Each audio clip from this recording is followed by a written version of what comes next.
तो हेलो, एक बार फिर स्वागत है आपका यूनिक एस अकेडमी बाय गुलफाम राजी में।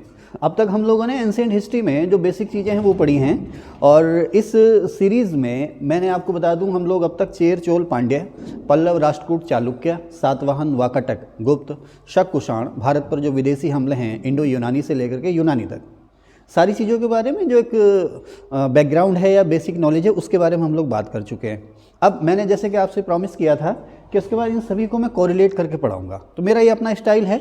हो सकता है किसी को पसंद ना आए, लेकिन अगर समझ में आ गया तो बहुत ही बढ़िया है याद करने के लिए, लर्न करने के लिए, ठीक है ना। खास करके जो यूपीएससी या पीएससी प्री एग्ज़ाम हैं, ये वनडे एग्ज़ाम है, उनके लिए। तो बहुत सारी बैकग्राउंड, बहुत सारी बातें पिछली सीरीज़ में हो चुकी हैं, और अब जो है मैं आपको यही बता दूं, अगर आप पहली बार जुड़ रहे हैं हमारे साथ, तो प्लेलिस्ट सेकंड करके है, प्लेलिस्ट 2 में अब तक 6 या 7 वीडियो अपलोड हो चुकी हैं। उसी क्रम में हम लोग आगे चल रहे हैं। तो अगर आपने वो वीडियो नहीं देखी हैं तो इस वीडियो को देखने के लिए पहले आप जो पुरानी सीरीज़ की वीडियो है प्लेलिस्ट 2 में वो ज़रूर देखें। उसके बाद सीक्वेंस से आपको समझ में आ जाएगा। और आप लोग पहले से ही तैयारी में हैं तो मेरे ख्याल से वो पुरानी वीडियो आपको देखने की ज़रूरत नहीं है, यहीं से आपको समझ में आ जाएगा, ठीक है। तो शुरू करते हैं। मैंने लिखा शक्तियों का क्रम। अक्सर एंशिएंट में जो है कि ऑर्डर मिलाने को आ जाता है कि 4-5 ऑप्शन दे देगा, आपको 4-5 नाम दे देगा, अलग अलग जो पावर्स हैं उनके नाम दे देगा, और कहेगा भाई इनका जो क्रोनोलॉजिकल ऑर्डर है उसको मिलाइए कि पहले गुप्त आए, मौर्य आए। तो आमतौर पर हमें तो ये पता ही है कि गुप्त जो है 3री से 6ठी शताब्दी तक सत्ता में रहे हैं, मौर्य जो हैं ईसा पूर्व 3री शताब्दी से शुरू हो गए। लेकिन अक्सर हम लोग शक कुषाण, हिंद यूनानी, ईरानी, या फिर मगध में जो हर्यक वंश, शिशुनाग वंश, नंद वंश वगैरह ना, उनमें कन्फ्यूज हो जाते हैं कौन सा। वहाँ भी अगर आ जाए तो दक्कन में या साउथ इंडिया में नर्मदा के पार के जो इलाके हैं उसमें हम लोग कन्फ्यूज हो जाते हैं। तो इसी कन्फ्यूजन को दूर करने के लिए सारी चीज़ें मैंने ये पूरा का पूरा सीक्वेंस से लिख रखी है यहाँ पर, जिसको मैंने नाम दिया शक्तियों का क्रम। तो आप देखें, मगध में सबसे पहले वही महात्मा बुद्ध के समय अंगुत्तर निकाय में 16 महाजनपदों की जो लिस्ट मिलती है, बैकग्राउंड में इसकी सारी बता चुका हूं, तो आपको प्लेलिस्ट सेकंड की सभी वीडियो देख लेनी चाहिए, उसके बाद आप इस पे आएँ। तो हर्यक वंश का समय जो रहा है 545 से 412 बीसी के समय रहा है, ईसा पूर्व 545 से 412 बीसी हर्यक वंश का शासन रहा है किस पर? मगध पर। फाउंडर जो था हर्यक वंश का वो बिंबिसार था। बिंबिसार का समय 545 से 493 बीसी तक रहा है। उसके बाद अजातशत्रु, अजातशत्रु के बाद उदयन, उदयन का समय रहा है 461 से 445 बीसी। आपको पता होगा अजातशत्रु के समय में ही महात्मा बुद्ध की डेथ हुई थी, उसके बारे में हम लोग अलग से ही पढ़ा चुके हैं। खैर, उदयन के बाद जो नागदशक है वो हर्यक वंश का अंतिम शासक है। मगध पे हर्यक वंश का जो अंतिम शासक है वो है नागदशक। उसके बाद आ जाता है शिशुनाग वंश। नागदशक की हत्या करके शिशुनाग ने अपना एम्पायर यहाँ पर बना लिया मगध पर, इसीलिए शिशुनाग के नाम पर ही इसको कहा जाता है शिशुनाग वंश। तो हर्यक वंश का पहला राजा बिंबिसार, आखिरी राजा नागदशक। नागदशक की हत्या की किसने? शिशुनाग ने। और 412 से 345 तक, 412 बीसी से 345 बीसी तक शिशुनाग वंश का समय रहा है। शिशुनाग, उसके बाद फिर कालाशोक। इसमें 2 खास राजा हुए, शिशुनाग और कालाशोक। इसमें कालाशोक का जो समय रहा है वो 394 बीसी से 366 बीसी के समय तक रहा है, ठीक है ना। फिर महानंदिन जो है शिशुनाग वंश का अंतिम राजा है। हर्यक वंश का अंतिम राजा नागदशक और शिशुनाग वंश का अंतिम राजा महानंदिन, ठीक है। अब उसके बाद महानंदिन की हत्या की है महापद्म नंद ने। देखो दोनों नाम जो है मिलते जुलते हैं। शिशुनाग वंश का अंतिम राजा महानंदिन, और नंद वंश का पहला राजा या फाउंडर राजा जो है वो है महापद्म नंद। ऐसा कहा जाता है कि महापद्म नंद जो था वो शूद्र था, ठीक है ना, ऐसा कहा जाता है। हालांकि इसके प्रमाण नहीं है, बहुत सारी चीज़ें हैं कि ये था वो था, लेकिन ये तो तय है कि वो क्षत्रिय नहीं था, कि उसका एक टाइटल है सर्व क्षत्रांतक, यानी कि सभी क्षत्रियों का नाश करने वाला। ऐसा कहा जाता है कि शूद्र वंश था ये। तो खैर, महानंदिन जो कि शिशुनाग वंश का अंतिम राजा है, उसको मार करके मगध पे जो सत्ता पाई है वो नंदवंश ने पाई है। और नंदवंश का जो समय रहा है 344 से 322 बीसी के बीच में रहा है। अच्छा, अब जैसे महापद्म नंद है या धननंद है, इनके बारे में हम लोग और भी डिस्कस करेंगे, लेकिन बारी बारी से। तो उसमें बाहर देखना कोई है, बहुत ज़्यादा मेहरबान मत होना है, ठीक है, ध्यान रखना है, ओके।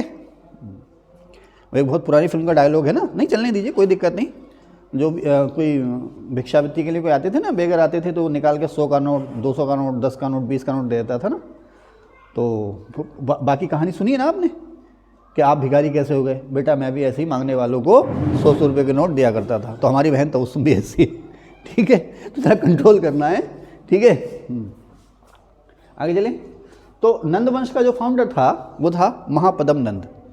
नंद वंश का फाउंडर महापद्म नंद। अच्छा, मजे की बात यह है कि नंद वंश का ये सबसे ताकतवर राजा भी था। और अगर हम कहें मगध, मौर्यों से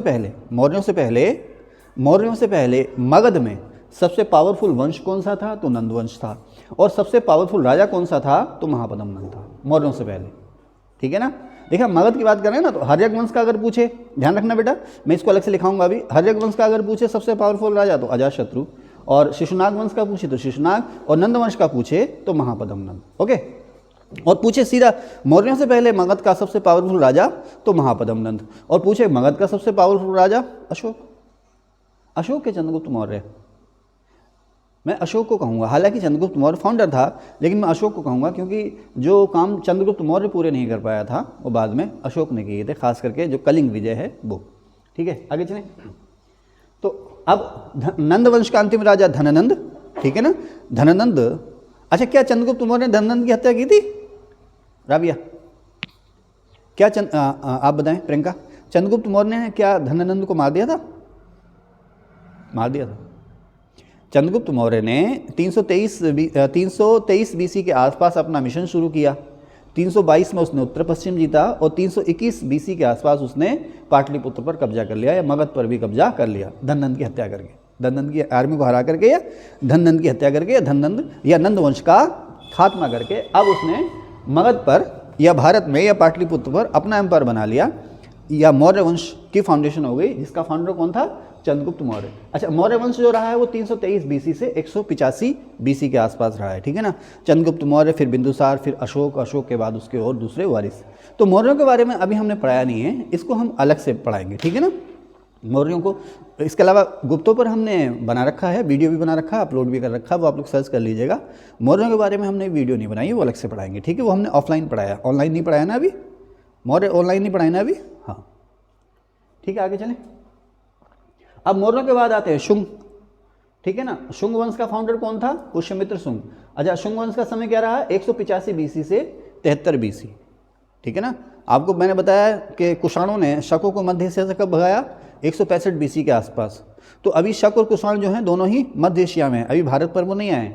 तो शुंग वंश की फाउंडेशन हुई 185 बीसी में, और 73 बीसी तक ये रहा। ठीक है। इसका फाउंडर था पुष्यमित्र सिंह। उसके बाद इसका बेटा अग्निमित्र के बाद वसुमित्र इस वंश का चौथा राजा हुआ है, और इस वंश का 10वां और अंतिम राजा हुआ है देवहूति। तो शुंग वंश का फाउंडर पुष्यमित्र शुंग, और अंतिम राजा देवहूति, जो कि इस वंश का 10वां राजा रहा है। उसके बाद 73 बीसी में कर्ण वंश की फाउंडेशन हुई है। कर्ण वंश जो है 73 बीसी से 28 बीसी तक अस्तित्व में रहा है। मगध पर सबसे कम समय तक जो राज हुआ है वो कर्ण वंश का हुआ है, और इस कर्ण वंश के समय तक आते आते मगध की जो पावर थी काफ़ी सिकुड़ चुकी थी। ठीक है।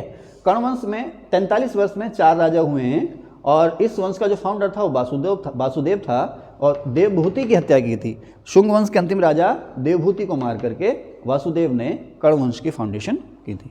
ठीक है, आगे चलिए। फिर नेक्स्ट आता है आंध्र सातवाहन वंश। अब हम पहुंच गए दक्कन में। धीरे धीरे मगध की जो पावर है वो छिन्न भिन्न हो गई है, और मगध की जगह पर छोटे मोटे राजवंश उत्पन्न हो गए, और उसमें खास करके शक और कुषाण। उत्तर भारत में, मध्य भारत में और पश्चिमी भारत में, उत्तरी पश्चिमी भारत में अब शकों और कुषाणों की पावर का बोलबाला हो गया है, और जो भारतीय शक्तियां हैं वो अब नर्मदा के पार खिसक गई हैं। अब इसमें जो है आंध्र सातवाहन वंश, ये 60 बीसी से लेकर के 240 एडी तक लगभग 300 साल अस्तित्व में रहा है नर्मदा के पार। इसका जो कोर एरिया था, शुरुआती जो एरिया था इसका, वो महाराष्ट्र में था। बाद में जब इन्होंने आंध्र प्रदेश पर भी कब्जा कर लिया तो ये कहलाए आंध्र सातवाहन वंश के राजा। ठीक है। तो आंध्र सातवाहन वंश या सातवाहन वंश जो रहा है वो 60 बीसी से 240 एडी तक रहा है। ध्यान रखना, सातवाहन वंश, आंध्र सातवाहन वंश दोनों एक ही हैं। मैं इसको पहले बता भी चुका हूँ, फिर बता दूं कि सातवाहनों की जो सत्ता थी महाराष्ट्र में थी। धीरे धीरे जब ये अपने पीक पर पहुंचे तो इन्होंने आंध्र प्रदेश पर भी कब्जा कर लिया, तो इनको आंध्र भृत्य या आंध्र सातवाहन भी बाद में कहा गया। आप कुछ कहना चाह रही हैं? ठीक है। तो 60 बीसी से 240 एडी तक इसका समय रहा है। आंध्र सातवाहन वंश या सातवाहन वंश का फाउंडर है सिमुक। खूब आता है ये, एंशिएंट इंडिया का पेट क्वेश्चन है, ये अक्सर आता है। हर कोई एग्जामिनर हर तीसरे एग्जाम में ये आपको दिखा देगा कि सातवाहन वंश का फाउंडर कौन था? सिमुक था। और इनकी राजधानी प्रतिष्ठान या पैठान किस नदी के किनारे थी? गोदावरी नदी के किनारे। ये सवाल खूब आते हैं। ठीक है। तो सिमुक इस वंश का फाउंडर था। इसके बाद इसका छोटा भाई कृष्ण या कान्हा, जिसके दो नाम मिलते हैं कृष्ण या कान्हा, वो राजा हुआ है।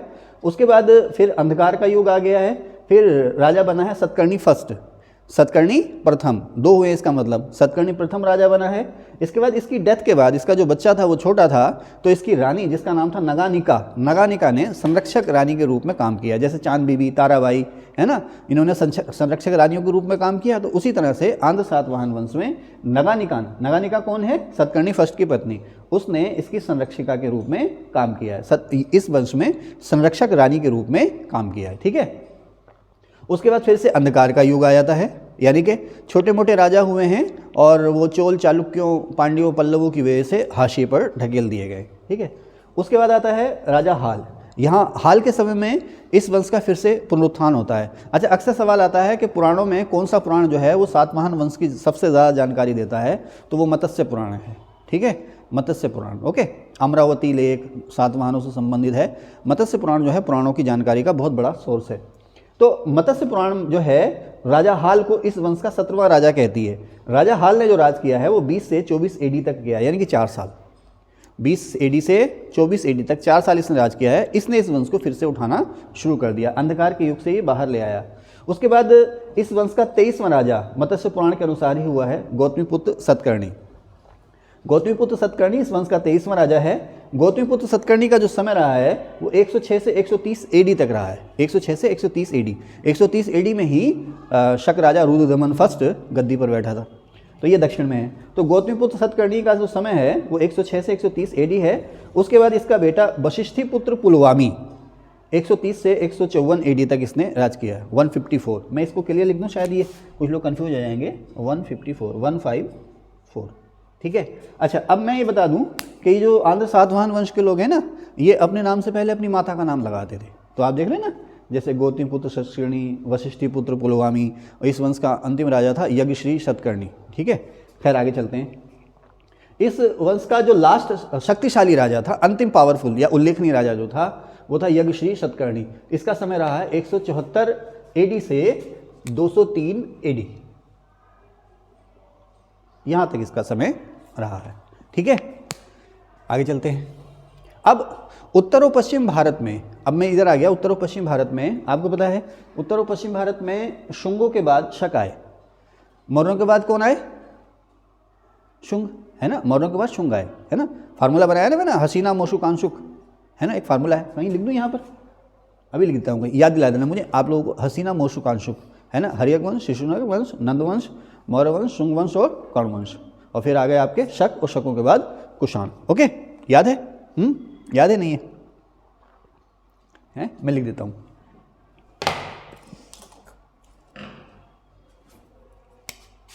कहाँ लिख दूं? यहां लिख दूं, हसीना मो शुकांशुक, अंकी बिंदी है ये। तो हर्यक वंश, शिशुनाग वंश, नंदवंश, मौर्य वंश, शुंग वंश, कर्ण वंश, और ये जो अंकी बिंदी है ना, ये आंध्र सातवाहन को बताती है। अंकी बिंदी जो है ना वो आंध्र सातवाहन को बताती है, और सा से शुंग, सा से शक, और फिर आ गया का से कुषाण, ठीक है ना।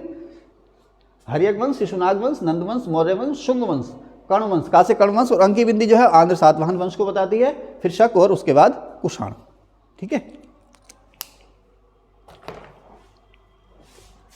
हसीना मोशुकांशुक। आगे चलते हैं। हंसी आ रही है, ठीक है। ये स्वयं निर्मित फार्मूले, आप भी अपना फार्मूला बनाइए, अपने फार्मूले ज़्यादा याद रहते हैं। खैर आगे चलते हैं। अच्छा, उत्तर और पश्चिम भारत में मैंने कहा शुंगों के बाद शक और शकों के बाद आए कुषाण। शुंगों के बाद शक आए और शकों के बाद कौन आए? कुषाण आए। अच्छा, शकों की 2 शाखाएं थी, आपको पता है, उत्तरी शक क्षत्रप और पश्चिमी शक क्षत्रप। ये क्रोनोलॉजी के लिए मैंने आपको बताया, क्योंकि मैं यहाँ पर शुंगों के बाद दक्षिण में चला गया, आंध्र सातवाहन वंश की तरफ को चला गया। तो उत्तर भारत में या उत्तर पश्चिम भारत में शुंगों के बाद कौन आए हैं? मैंने क्या लिखा है? शुंगों के बाद शक, शकों के बाद जो है कुषाणों का एम्पायर बना है, ठीक है। इसमें उत्तरी शक क्षत्रप और पश्चिमी शक क्षत्रप, इसके बारे में काफ़ी डिस्कस हो चुका है पुरानी वीडियो में, इसलिए मैं इस पर ज़्यादा समय नहीं दूंगा, ठीक है। तो उत्तरी शक क्षत्रप कहाँ पर थे? इनके 2 सेंटर मथुरा और तक्षशिला में, ठीक है। तो अब ये उत्तरी शक क्षत्रप जो हैं मथुरा और तक्षशिला के, इनका जो सेंटर सबसे पहले बना था वो तक्षशिला बना था। यहाँ फाउंडर कौन था इसका? मौग या माउस, 80 BC में, यानी कि भारत में उत्तरी क्षत्रपों का फाउंडर कौन था? मोग या माउस, 80 BC में। ओके, फिर पश्चिमी क्षत्रप। पश्चिमी क्षत्रप जो हैं उनकी दो ब्रांचेज है, मालवा और नासिक। नासिक में जो था वो क्षहराद वंश था और मालवा में क्या था? कादरमक वंश। कभी कभी उज्जैन के शक भी कहते हैं, तो उज्जैन जो है वो मालवा में है, तो आप लोग जो है कंफ्यूज मत होना, मालवा के शक या उज्जैन के शक या पश्चिमी शक। तो पश्चिमी शकों के दो सेंटर हो गए, एक नासिक और दूसरा मालवा में उज्जैन। नासिक में था क्षहराद वंश और उज्जैन में था कादरमक वंश। क्षहराद वंश का फाउंडर था भूमक, भूमक के बाद हुआ नहपान, और कादरमक वंश का फाउंडर था चष्टन। चष्टन ने फाउंडेशन की 130 AD में, और नहपान का जो समय था वो था 119 से 124 AD के आसपास। ठीक है, उसके बाद आता है कुषाण वंश। इसको मैंने यहाँ पर ज़्यादा नहीं लिखा क्योंकि मैं दूसरी वीडियो में इसके बारे में काफ़ी डिस्कस कर चुका हूँ। फिर आता है कुषाण वंश। कुषाण वंश का जो फाउंडर था वो कुजुल कडफिसेस था। 65 BC के आसपास इसने अपना एम्पायर बनाया। 65 BC से, सॉरी BC नहीं, आई एम सॉरी, पहली शताब्दी में हुआ इनका, पहली शताब्दी ईसवी सन में।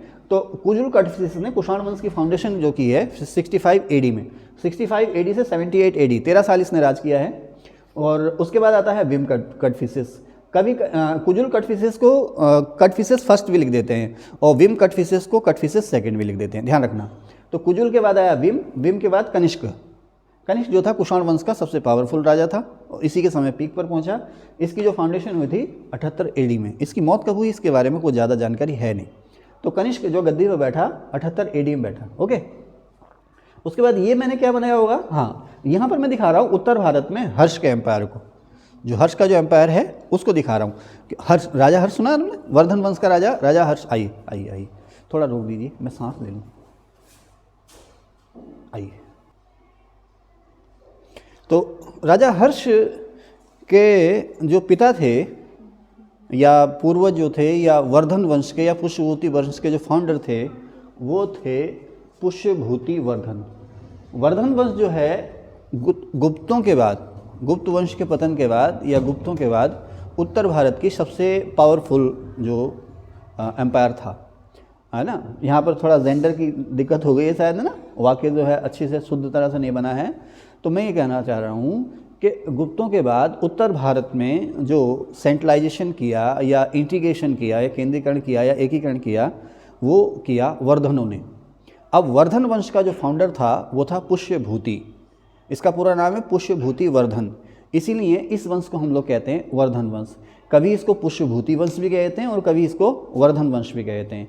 इसकी जो फाउंडेशन हुई थी बालक, वो हुई थी यहाँ पर थानेश्वर या स्थानेश्वर में, हरियाणा में थानेश्वर या स्थानेश्वर में इसकी फाउंडेशन हुई थी। ठीक है, मैंने यहाँ लिखा भी है शायद, पुष्यभूति वर्धन ने इसकी फाउंडेशन की थी। कब, कहाँ पर? थानेश्वर में, थानेश्वर या स्थानेश्वर में। ठीक है ना, यहाँ पर इसकी फाउंडेशन हुई थी। अब हर्ष का जो समय रहा है वो 606 से 647 AD के बीच में रहा है। अब किस तरह से पुष्यभूति के बाद प्रभाकर वर्धन राजा हुआ है, प्रभाकर के बाद राज्यवर्धन, राज्यवर्धन के बाद हर्ष किस तरह से राजा हुआ है, राजश्री की कथा क्या है, गौड़ के राजा शशांक की क्या कथा है, क्या इसमें कथा है, और किस तरह से हर्ष और गौड़ के राजा शशांक की दुश्मनी हुई, क्या हर्ष ने शशांक को हराया या नहीं हराया, राजश्री का कैद में क्या हुआ, हर्ष ने किस तरह से कन्नौज पर कब्जा किया, कन्नौज को अपनी दूसरी राजधानी बनाया, अपनी सांस्कृतिक राजधानी बनाया, इसके बारे में डिटेल से अभी इसी वीडियो में थोड़ा आगे डिस्कस करूंगा। फिलहाल जो हमारा जो क्रोनोलॉजिकल ऑर्डर चल रहा है उसी पर हम फोकस रहेंगे। ठीक है ना। तो हर्ष का जो समय रहा है, तो वर्धन वंश का, पुष्यभूति वंश का जो फाउंडर है वो पुष्यभूति वर्धन है, और इसी वंश का जो सबसे ताकतवर राजा रहा है वो रहा है हर्षवर्धन। हर्षवर्धन का समय 606 से 647 AD।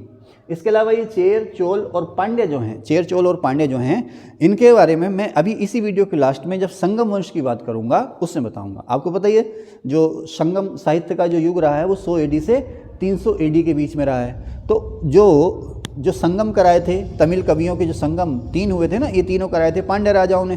तो उस दौरान जो चेर, चोल और पांड्य हैं उन्हें हम संगम राजा या संगम वंश के राजा भी कहते हैं। इनको मैं अलग से बताऊंगा, ठीक है ना, इसमें नहीं जाऊंगा। तो दक्षिण भारत में चेर, चोल और पांड्य बहुत पुराने राजवंश हैं ये, और इनमें सबसे लंबे समय तक अस्तित्व में कौन रहा? लगभग 1300-1400 साल तक कौन अस्तित्व में रहा? पांड्य वंश। ठीक है ना, पांड्य वंश अस्तित्व में रहा। कभी हाशिए पर चले जाते थे और कभी फिर से पावर में आ जाते थे। खैर, अब पल्लव वंश की अगर बात करें हम, तो पल्लव वंश जो है अस्तित्व में रहा है 3री से 7वीं शताब्दी तक, ठीक है ना, ईस्वी सन में 3री शताब्दी, शताब्दी समझते हैं? इस समय कौन सी शताब्दी चल रही है, कौन सी सेंचुरी चल रही है बिलाल? 21वीं, पक्का? हाँ 21वीं चल रही है, ठीक है ना। इस समय जो है 21st सेंचुरी में हम लोग चल रहे हैं, ठीक है। तो 3री शताब्दी का मतलब सन 201 से लेकर सन 300 तक, और 4थी शताब्दी का मतलब सन 301 से लेकर के सन 400 तक। तो पल्लव वंश की जो पावर रही है वो 3री से 7वीं शताब्दी तक रही है। पल्लव वंश का जो फाउंडर है वो है सिंह वर्मा, ठीक है ना। पल्लव वंश का फाउंडर है सिंह वर्मा, ठीक है। सिंह वर्मा के बाद आया है विष्णुगुप्त। आपको ध्यान है ना, दक्षिणापथ के युद्ध में समुद्रगुप्त ने 13 राजाओं के संघ को हराया था, याद है? किसी को याद है? 13 राजाओं के संघ को हराया था दक्षिणापथ के अभियान में, जिसके बाद उसने पॉलिसी अपनाई थी ग्रहण मोक्ष अनुग्रह। तो उस संघ का जो राजा था ये था विष्णुगुप्त, कांची का राजा, ठीक है ना, पल्लव वंश का राजा था ये। तो पल्लव वंश का जो फाउंडर है वो सिंह वर्मा, उसके बाद विष्णुगुप्त आया है, मैंने लिखा भी है, समुद्रगुप्त के विरुद्ध जो संघ था उसका नेता था ये। फिर उसके बाद आया था अंधकार का युग, तो इसको बाद में लिख लेना, जो मैं पढ़ा रहा हूँ ना उस पर ध्यान दो आप, है ना, लिख इसको बाद में लेना। उसके बाद आता है, आप भी प्रियंका मैडम आप भी, है ना, उसके बाद आ जाता है अंधकार का युग। अंधकार का युग वही हाशिए पर चले जाते हैं। फिर साहब सिंह विष्णु आता है। सिंह विष्णु को इस वंश का रियल फाउंडर कहा जाता है। जो राष्ट्रकूट, चोल, इसके अलावा चेर, पांड्य हैं, उनको कंपनसेट किया इसने। वो कंपनसेट कहा भाई सूरज के नीचे हमें भी ज़मीन चाहिए, और धीरे धीरे इन्होंने अपना जो एम्पायर है बढ़ाना शुरू कर दिया। तो जो सिंह विष्णु है वो पल्लव वंश का रियल फाउंडर कहा जाता है। आप देखें ना, इसका आदि प्रवर्तक सिंह वर्मा, फिर विष्णुगुप्त, फिर अंधकार का युग। फिर सिंह विष्णु का जो समय है वो 575 से 600 एडी तक है, यानी कि 6ठी शताब्दी के लगभग आखिर में। तो सिंह विष्णु जो है अंधकार के युग से पल्लवों को निकाल लाया, और पल्लव वंश का जो रियल फाउंडर हुआ ना, इस तरह से सिंह विष्णु बना। उसके बाद महेंद्र वर्मन का समय रहा है 600 से 630 एडी, नरसिंह वर्मन, और फिर महेंद्र वर्मन सेकंड, ठीक है। इनके समय देख लेना, पढ़ने की जरूरत है, मुझे दिखाई दे रहे हैं ये। महेंद्र वर्मन 600 से 630, नरसिंह वर्मन 630 से 668 668, और महेंद्र वर्मन सेकंड 668 से 670, ठीक है ना। महेंद्र वर्मन सेकंड 2 साल। इस वंश का जो आखिरी राजा था वो था अपराजित। पीछे कहीं मैंने झोंक में या भूल से चोल वंश का राजा बता दिया है अपराजित, तो उसके लिए मैं माफ़ी चाहूँगा, लेकिन अब मैं उसको ढूंढ नहीं पाऊँगा मैं कहाँ बोल गया हूँ। तो अगर कहीं पीछे आपने सुना हो इसको तो उसको डिलीट मार दीजिएगा अपने दिमाग से। तो पल्लव वंश का जो आखिरी राजा था वो था अपराजित, ठीक है। अब नेक्स्ट चालुक्य वंश, पल्लवों के बाद चालुक्य वंश। चालुक्य वंश का जो समय रहा है वो 6ठी से 8वीं शताब्दी तक रहा है। 6ठी से 8वीं शताब्दी तक चालुक्य वंश का समय रहा है। अच्छा, चालुक्य वंश में आप देखेंगे कि इनकी 3 अलग अलग ब्रांच हैं, चालुक्यों की 3 अलग अलग ब्रांच हैं। बातापी के चालुक्य, बैंगी के चालुक्य, उसके बाद राष्ट्रकूटों का समय आता है, और फिर आता है कल्याणी के चालुक्य। तो जो अगर आप मेरी इसी सीरीज़ की पुरानी वीडियो आप देखेंगे, मैं बार बार कह रहा हूँ प्लेलिस्ट सेकंड में मैंने इसके बारे में बता रखा है, बातापी और कहाँ है, बैंगी कहाँ है, राष्ट्रकूट कहाँ है, ये सारी चीज़ें मैंने बता रखी हैं। लेकिन अगर क्रोनोलॉजिकल ऑर्डर में देखेंगे आप तो चालुक्य जो है वो 6ठी से 8वीं शताब्दी के रहे हैं। सबसे पहले बातापी के चालुक्य, फिर बातापी के चालुक्यों का सबसे पावरफुल राजा कौन था राबिया? बातापी चालुक्यों का सबसे पावरफुल राजा आप बताएं तबस्सुम हैं? पुलकेशिन कौन सा, तीसरा चौथा? हाँ शाबाश सेकंड है, तीसरे चौथे तो वही नहीं, इसमें जानबूझ के तीसरा चौथा का। तो पुलकेशिन सेकंड जो था ना वो बातापी या बादामी के चालुक्यों का सबसे पावरफुल राजा था। इसने आंध्र प्रदेश में बैंगी को जीता था, और बैंगी को जीतने के बाद इसे आंध्र प्रदेश को अपने भाई विष्णुवर्धन को सौंप दिया था। बाद में विष्णुवर्धन आज़ाद हो गया था। आज़ाद होने के बाद उसने जो अपना वहाँ वंश बनाया तो उसको हमने कहा बैंगी के चालुक्य। उसके बाद ये बातापी और बैंगी के चालुक्य जो थे, इन दोनों को हड़प लिया राष्ट्रकूटों ने, और ये फिर से हाशिए पे चले गए। अब जब राष्ट्रकूटों का जब डिक्लाइन हुआ तो महाराष्ट्र में कल्याणी में, उत्तरी कोंकण में महाराष्ट्र में कल्याणी को राजधानी बना करके चालुक्य फिर से जिंदा हो गए। इनको कहा गया कल्याणी के चालुक्य, ठीक है, ध्यान समझ रहे हैं मेरी बात। बातापी के चालुक्य, फिर बैंगी के चालुक्य, फिर राष्ट्रकूट, फिर कल्याणी के चालुक्य, ठीक है, ओके। फिर अब देखें बातापी के जो चालुक्य हैं उसका जो फाउंडर है वो जयसिंह है। बातापी चालुक्यों का जो फाउंडर है जयसिंह, फिर रणराग, फिर पुलकेशिन फर्स्ट को बातापी चालुक्यों का रियल फाउंडर कहा जाता है। इसका समय है 550 से 556, ठीक है। उसके बाद कीर्तिवर्मन, मंगलेश, पुलकेशिन सेकंड ने काफ़ी लंबे समय तक राज किया, 609 या 10 से लेकर के 642 या 43। इसको ऑब्लिक में या श्लेष में इसलिए लिखा क्योंकि इसकी एग्जैक्ट डेट पता नहीं है। कोई कहता है 609, कोई कहता है 610, कोई कहता है 642 में डेथ हुई, कोई कहता है 643 में डेथ हुई। एक सवाल खूब आता है कि कालिदास की जानकारी सबसे पहले कहाँ से मिली है, पुलकेशिन सेकंड के ऐहोल अभिलेख से, है ना। बताएंगे इसके बारे में, अभी बहुत कुछ है इसमें जानने के लिए। आगे चले तो बेंगी के चालुक्य जो थे उसका फाउंडर था कौन? विष्णुवर्धन।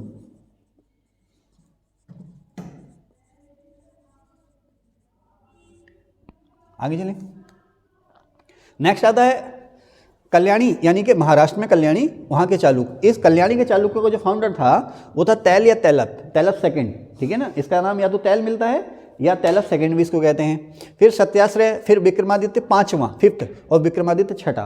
कल्याणी के चालुक्यों में सबसे पावरफुल था विक्रमादित्य छठा, ठीक है ना। कल्याणी के चालुक्यों में, हाँ ये भी बड़ा कंफ्यूजिंग होता है, वैसे यहाँ मैंने लिख भी रखे हैं नीचे कहीं से। कल्याणी चालुक्यों में सबसे ज़्यादा पावरफुल था विक्रमादित्य छठा। उसके बाद विक्रमादित्य छठे का जो समय है वो 1070 से 1126 तक का रहा है। अब ये हम उस समय आ गए, कहाँ आ गए हम? 1126, तराइन की दूसरी लड़ाई, पहली और दूसरी लड़ाई कब हुई थी? 1191 और 1192 में।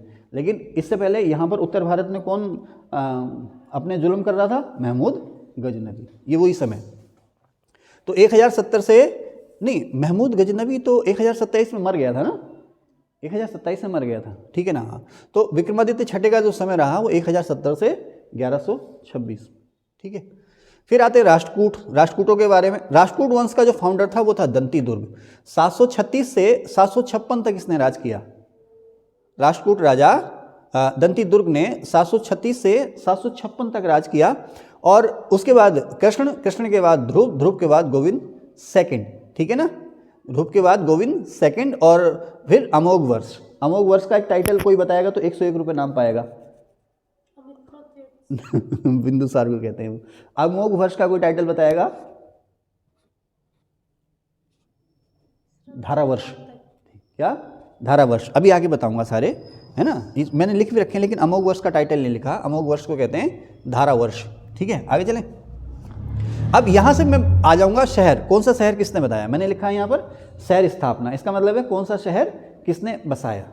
तो यहां तक मैंने ये जो क्रोनोलॉजिकल ऑर्डर आपको बताया है, इसी सीरीज़ का एक पार्ट है। अब मैं भूल गया हूँ कौन सा पार्ट है, जब मैं ये अपना वीडियो अपलोड करूँगा तब उसमें मैं लिख दूंगा ये कौन सा पार्ट है। तो इस पार्ट में फ़िलहाल इतना ही, एक क्रोनोलॉजी है। उसके बाद मैं आगे चलूँगा नेक्स्ट सेशन में, किसने कौन सा शहर बसाया, कौन सी राजधानी बनाई, इसी तरह से और चीज़ों को कोरिलेट करते हुए बहुत सी चीज़ें आपके लिए जुड़े रहिए हमारे साथ। और अगर अभी तक आपने सब्सक्राइब नहीं किया है तो प्लीज़ हमारा चैनल ज़रूर सब्सक्राइब कीजिए। थैंक यू हमारे साथ जुड़ने के लिए।